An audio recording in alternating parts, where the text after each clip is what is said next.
All right, it's 2 o'clock. If it's okay with you, I'm gonna start letting folks in. That's great, Lydia.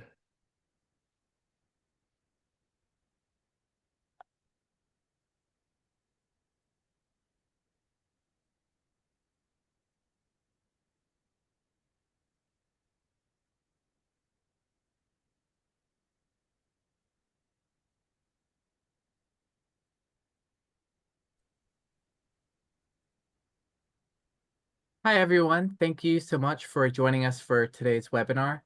We're gonna give folks a few more seconds to get connected, and then we'll get started.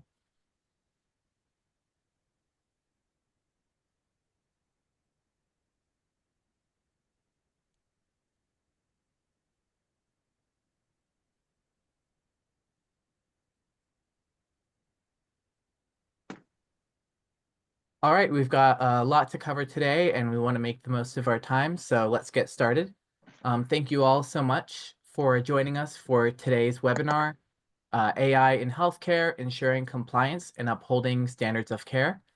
This is the first webinar in a series of conversations exploring the role and implications of healthcare and AI. We're excited to be jointly presenting this webinar. Um, we have joining us today Rick Masters from the Interstate Medical Licensure Compact, and we're very grateful for him and sharing his time and expertise with us today. And so just for a quick overview of our agenda for today, we'll do a brief introduction of our organizations. I'll talk a little bit about some of the AI advancements and considerations impacting healthcare. And then I will turn it over to Rick to talk about some of the regulatory and licensure implications involved with AI in healthcare. And so just a little bit about us. My name is Lydia. I am the policy analyst with the Center for Telehealth and eHealth Law, also known as CTeL. We are a nonprofit research institute dedicated to addressing the legal and regulatory dimensions of digital health in the areas of telehealth, remote monitoring, and AI. And I'll turn it over to Rick to talk a little bit about the Interstate Medical Licensure Compact. Thank you, Lydia, and I'm glad to be with you today. I'm Rick Masters. I'm the General Counsel for the Interstate Medical Licensure Compact Commission, which is the multi-state agency that is established by the Medical Licensure Compact statutes that have been adopted now by 43 jurisdictions, states, and territories throughout the United States. We also have legislation pending to join the compact in 5 other states, which we look forward to welcoming to the table.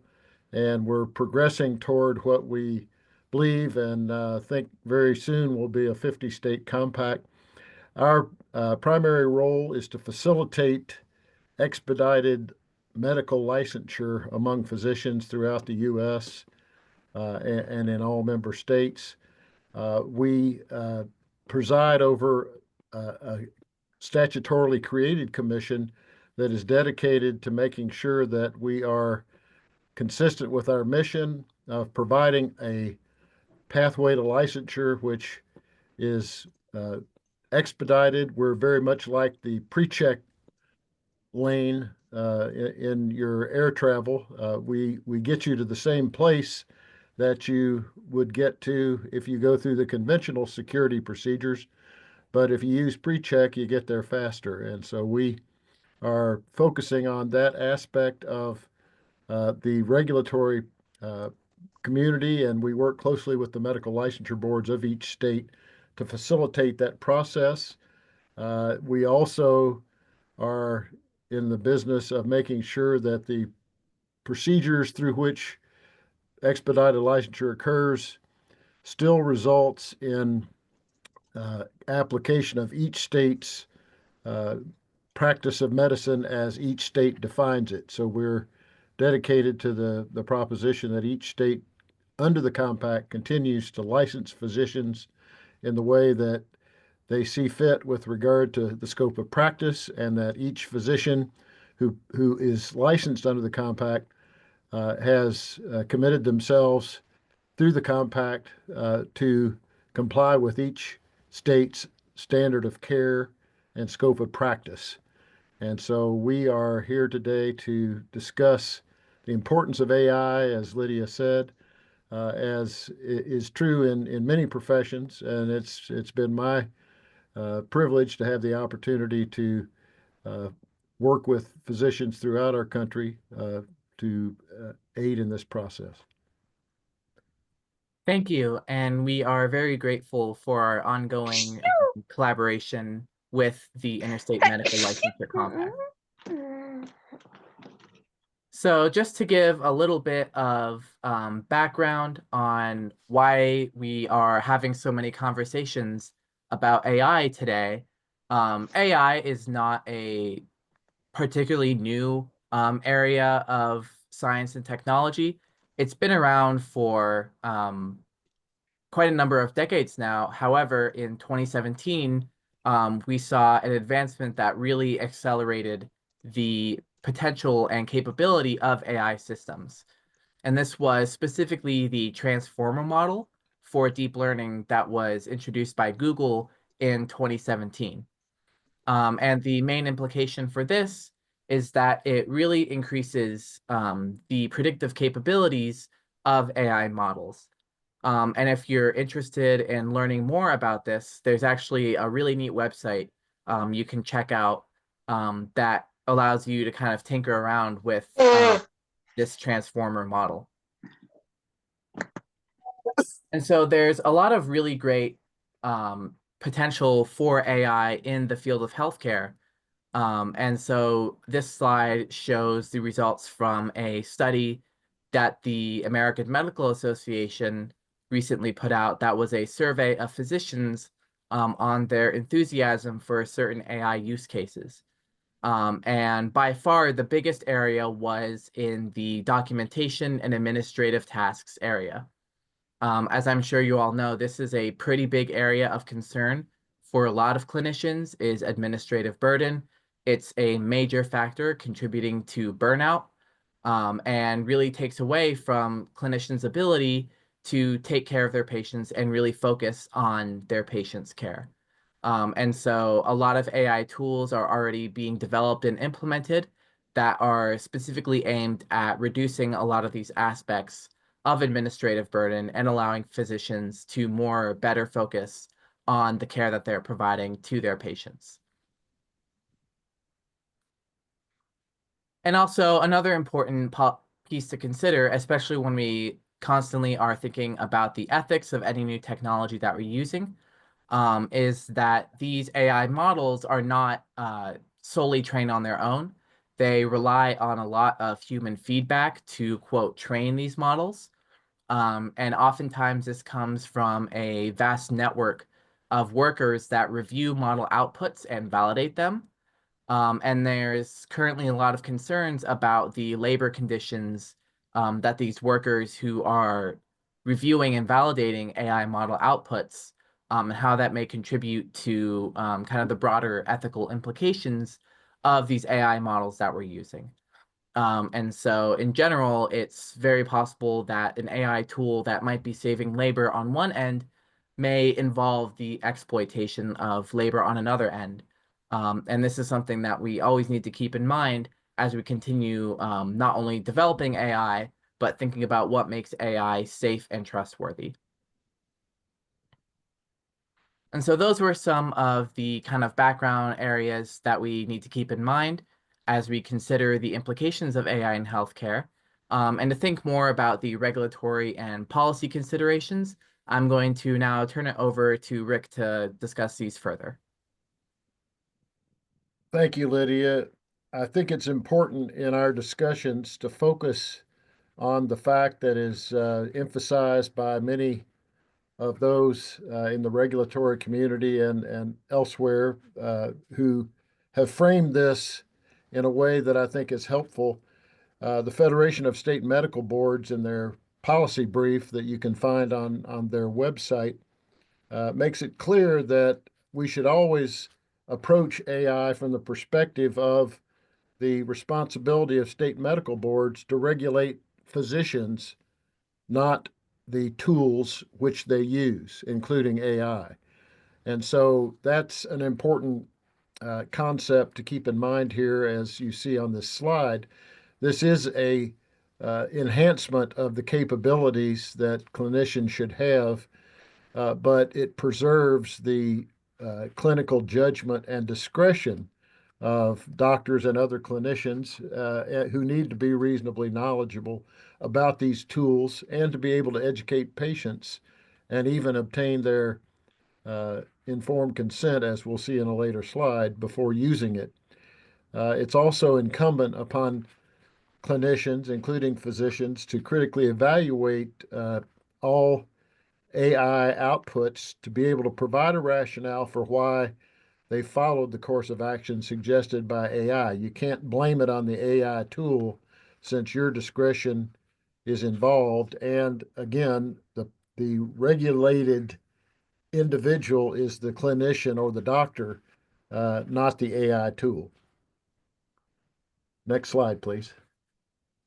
As I said, informed consent is required to explain to patients how their treatment and diagnosis options, risks, benefits, and so on are to be considered. And patient consent should always be obtained before inputting patient data into the AI tools that are used by clinicians, including an explanation on how this tool is being used. So in order to explain it to your patient, you've got to understand it as a clinician. So it's important.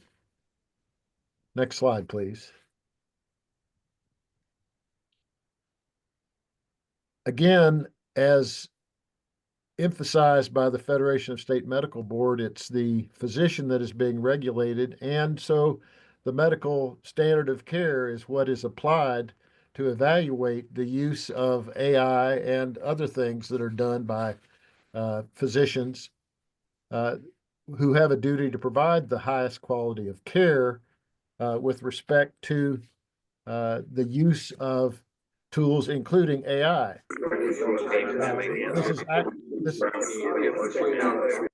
Could we have the volume turned down on our participants? If everybody could mute themselves, I think it would prevent the bleeding over of sounds. This is really a two-edged sword. Uh, the the physician, for example, is the regulated party and is responsible for any harm caused by AI, but conversely, not using AI really isn't an option over time because there will come a point when AI tools are proficient enough and so generally accepted that the regulatory community clearly wants to do that as well. However, it's interesting that in all of these executive orders and whatnot, the feds want to be sure that while they remove barriers, they they continue to allow and require the medical boards and the practitioners to be responsible for protecting the patients. So deregulation is all well and good, but some regulation is necessary to protect public safety, and it's a continuing balance act in the regulatory community, as all of you who have licenses are aware. Next slide, please. So Next steps. go ahead. That's all right, Lydia. Go ahead. So this is the first of a series of webinars that we will be hosting on this subject. Future topics that we will be organizing include a further discussion on the role of medical boards, a discussion on the importance of AI governance and compliance officers, as well as a look at the future of AI in healthcare, innovations, and policy trends. So we encourage you to stay tuned for more announcements from CTeL on webinars. We also recently announced a new webinar later this month on fraud, abuse, and AI that we are also really excited for. We wanted to make sure that we had enough time to ask questions and have discussions, especially with such great experts like Rick. So feel free to raise your hand or type any questions you have in the chat.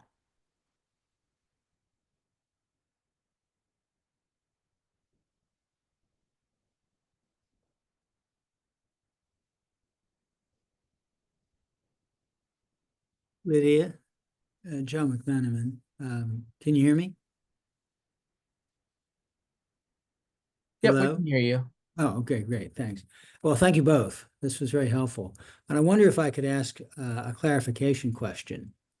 One of your slides, Rick, sort of towards the end of the deck, I didn't catch a number, said clinicians have a duty to provide the highest quality of care.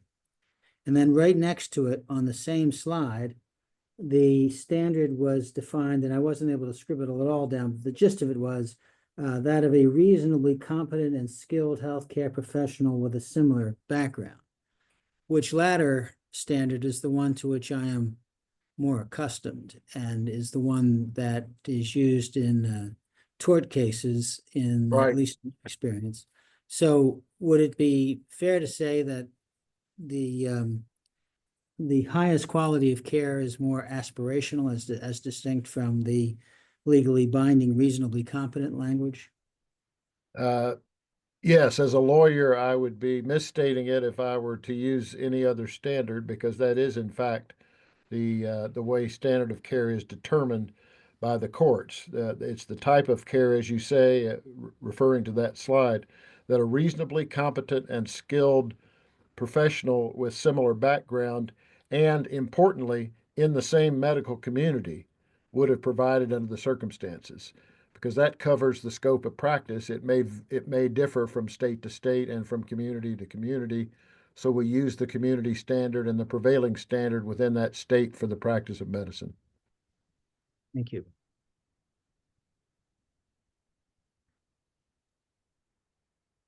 And there's a question in the chat. Do we think the new section 1557 requirement will get repealed?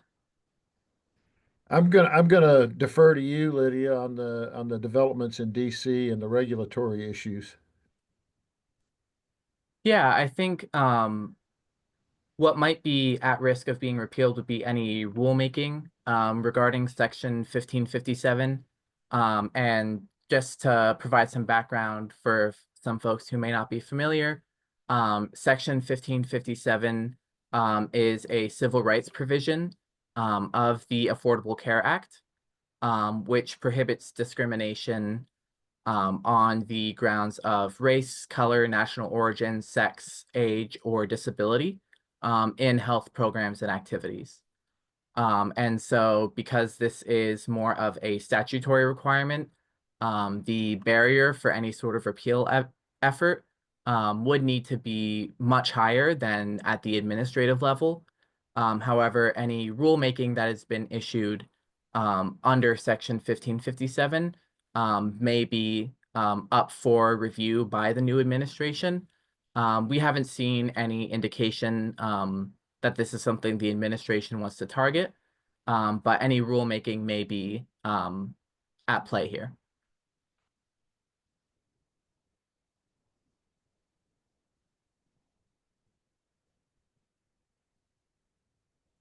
There's also a question about current regulatory or legal requirements for practices or clinicians to disclose when AI is being used.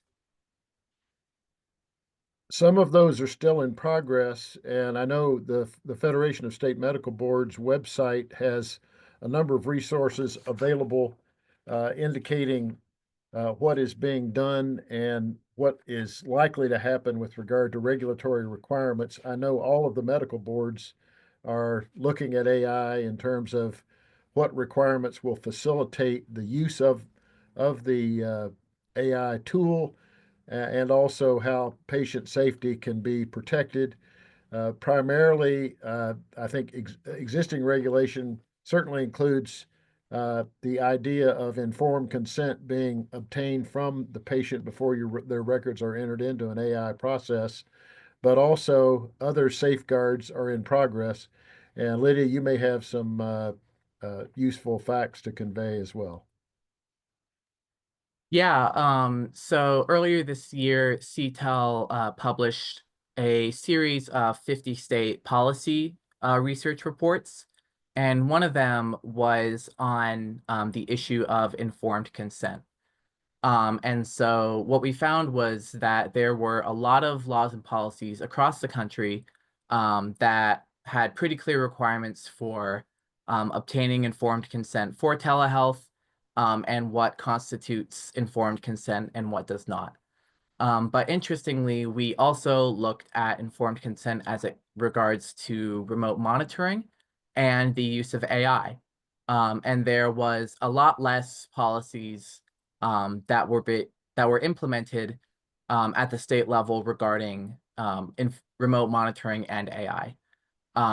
The most we were able to find when it comes to AI was a guidance document issued by the North Carolina Medical Board, outlining some of the main professional duties that we had shared during the slides, that clinicians should be aware of the tools that they're using, be able to explain them, and that patients should have the opportunity to know that their care is involving AI.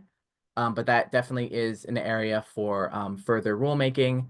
I think it's also important to note that while there are not a whole lot of laws specifically addressing AI as it comes to healthcare, that isn't stopping a lot of state regulators from enforcing existing laws that may not directly address AI. For example, last year, there was a settlement in the state of Texas where a health AI company was sued by the state government over its potential false advertising claims. And that was using existing state law on false advertising to go through with that suit as well as a settlement.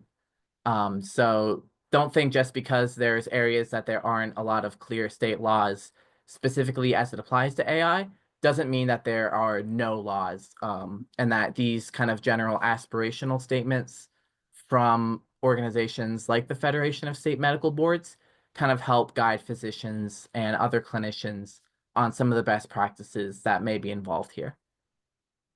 And as we're all aware, with the advent of telemedicine and other technological advances, our laws have to catch up with our technology. And sometimes that takes longer than any of us would like, but we have to make sure we've considered the various issues that we're trying to discuss with you today and reach a point where everybody is satisfied that both the people that are regulated and the patients that are provided the care through the regulatory function and the practitioners' adherence to those requirements, so that everyone is in a win-win situation. But we're confronting it as much as possible, and we think forums like this are helpful to make sure that we're all aware of what progress is being made and what issues are being raised.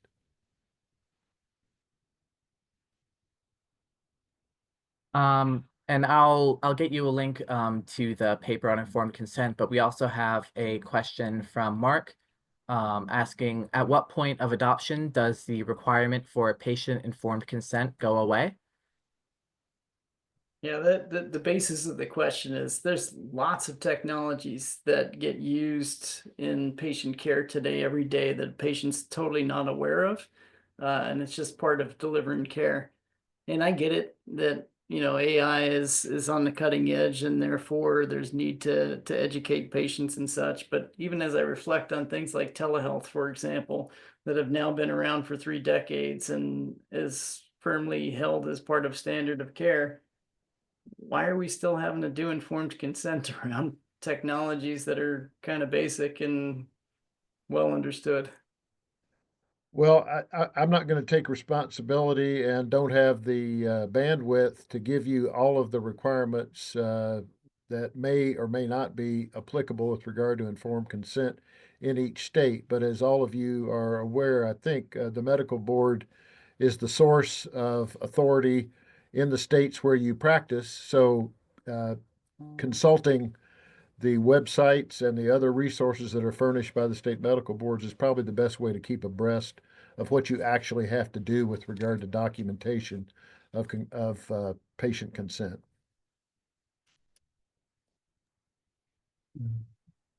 This is It's a John good question. Hanneman. I wonder, could I offer a thought here? Sure. I'm not purporting to speak, pretending to speak for any medical board, including that in my own state. But at common law, classically, the test for informed consent, the standard of care, falls into one of two categories. In the first, the practitioner is expected to disclose that information which a reasonable patient would want to know. That's a comparatively modern and more pro-plaintiff standard. The more conservative and traditional standard is more defense-oriented, and that is one discloses that which a reasonable provider in the same specialty would disclose under the similar circumstances in the jurisdiction at the time the case arose. There's one exception, at least there used to be. I haven't checked recently. There is one state, or there used to be one state, that had its own, as far as I know, unique test, and that was Oklahoma. At least years ago, Oklahoma took the position that the provider was expected to reveal that information which this particular patient wants to know. Never mind the reasonable patient, what this particular patient wants to know.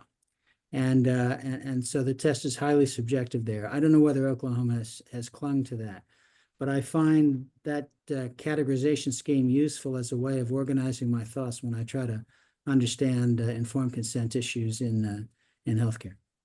I think that's very helpful, Joe. And let me also add, this also places increased emphasis, particularly in the age of telemedicine, of determining in every case, where is your patient located at the time you're rendering the treatment, because a lot of these duties arise based on what the state law is, where the patient's located at the time of treatment. So while all these technologies are beneficial to us and hopefully provide and facilitate better care, we have to be sure we keep our eyes on the ball.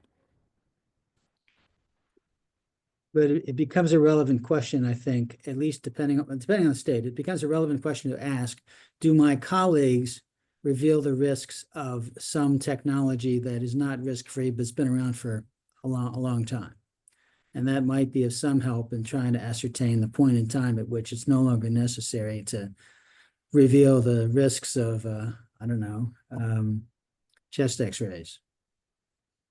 That's a good point, Joe, and I agree with you. And like most technology, this has to be assimilated into our toolbox, and we're not there yet, but we're hopefully going to get there.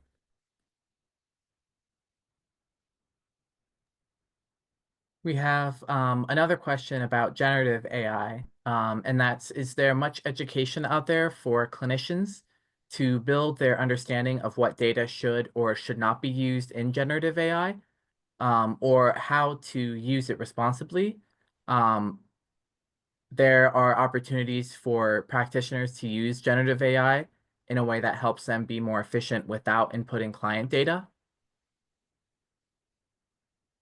I know there are a lot of opportunities that are made available by the Federation of State Medical Boards, and I know Frank Meyer is one of those who is affiliated with their legal staff that tries to and does a great job of updating on resources that are available. Lydia, you might have some other helpful resources to point out today. Yeah, there's a pretty big industry group out there you may have heard of. It's called the Coalition for Health AI, or CHAI. They have a lot of pretty big players, both in the health space and in the AI development space. And they've been doing a lot of work more on the technical side in kind of developing standards and best practices for health practices and developers in kind of best use cases for AI. And so their resources may be useful. There's a handful of other kind of health AI coalitions out there that are also similarly developing resources on how to best handle AI and patient data as well. So those may also be of use as well. It reminds me of some of the horror stories in other professions, such as law, with regard to the use of generative AI, where attorneys have been disciplined for using generative AI in producing briefs, which through no knowledge of the attorney because they didn't review the product. Fake case citations were included in the briefs that didn't really exist. And I think there are probably some medical illustrations of a similar situation when you've got technology that develops information for you and on your behalf, you have to be sure that you're being accountable and actually review what that information consists of before the patient receives it.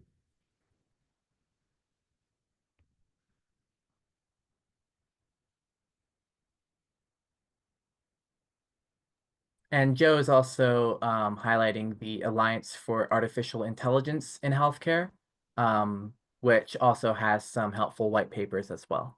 Good point. I also, I know we've referenced it a few times over the course of this presentation, but in case you're interested in learning more about the paper that the Federation of State Medical Boards put out, I also put a link to that in the chat. It's titled Navigating the Responsible and Ethical Incorporation of Artificial Intelligence into Clinical Practice. Yeah, I was going to suggest that, Lydia. I was reviewing it prior to this presentation. It's an 11-page, well, a 10-page paper that I think is very helpful and in sufficient detail to give a lot of guidance to those who are not as familiar or want to learn more about this topic.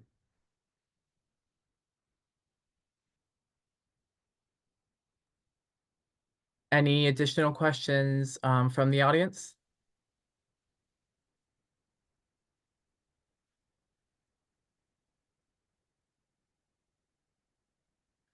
Great. We also, good point, Lindsay. This is also a good time to highlight our collaboration with URAC in developing new health AI accreditations for health systems. I don't know, Lindsay, if you want to speak to that, just to give some background as well as the opportunities for members to get involved with that. I can just pop in and say, if you click that link, it has a little bit more information, but they are accepting applications if you would like to join the committee or apply to join the committee that will come together to work to start to develop these accreditations. Standards, sorry. I believe the deadline is the 14th. Maybe that might be next Friday. Good gosh. So if you are interested, do not delay.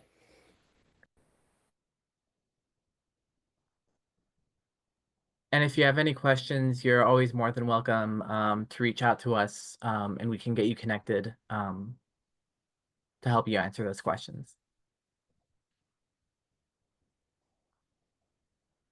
Any other questions or comments from the audience?